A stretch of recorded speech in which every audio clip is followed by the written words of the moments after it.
আমাদের এই সাগরের জীবন ভাই রূপকথার চেয়ে কোনো অংশে কম নয়। আপনি শুধু একবার চিন্তা করেন, এখানে দেখেন আমি এই আটলান্টিক মহাসাগর, যেটাকে আপনারা সবাই শুধু শুনেন বা দেখবেন এরকম ভাবেনও না, সেখানে আমি আছি।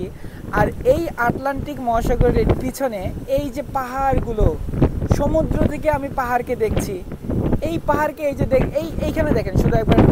আর পাহাড় বলবো নাকি ভিউ বলবো, আমার কনফিউশন মনে হচ্ছে। সাগরের মাঝেই এই রকমের ভিউ, এই যে এখান থেকে শুরু হয়েছে, এই জায়গাটা পুরোটাই পাহাড়, যত দূর চোখ যাচ্ছে শুধু পাহাড় আর পাহাড়।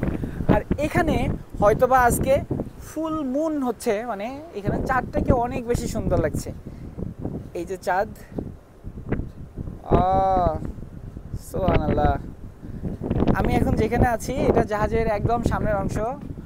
আমি এই জায়গাটাও খুব পছন্দ করি। এখানে দেখেন, যদিও এখানে কোনোটাই বসার জন্য না, তবু এখানে আপনি এই জায়গায় যদি বসেন, আমি যেমন, যদি এটা বসার জন্য না, আবারও বলছি বসার জন্য বানানো হয় নাই, তবু এখানে বসে যদি সামনের এই ভিউগুলোকে দেখি, তাহলে মন কিভাবে খারাপ থাকবে আপনার বলেন? মন ভালো হওয়ার জন্য জীবনে আর কি দরকার? তো সবাই অনেক বেশি ভালো থাকবেন। ভিডিওটি কেমন লাগলো অবশ্যই কমেন্টে জানিয়ে দেবেন। আমি আমার ফুল ভিডিওগুলো আমার যে মেইন পেজ আর ইউটিউব চ্যানেল, সেখানে সবসময় আপলোড করি, চাইলে সেখানে দেখতে পারেন। এখানে শুধু শর্টসগুলো আপলোড করি। তো ফেসবুকে, ইউটিউব, টিকটকে গিয়ে সার্চ করে নিতে পারেন হৃদয় দ্য সেইলর লিখে।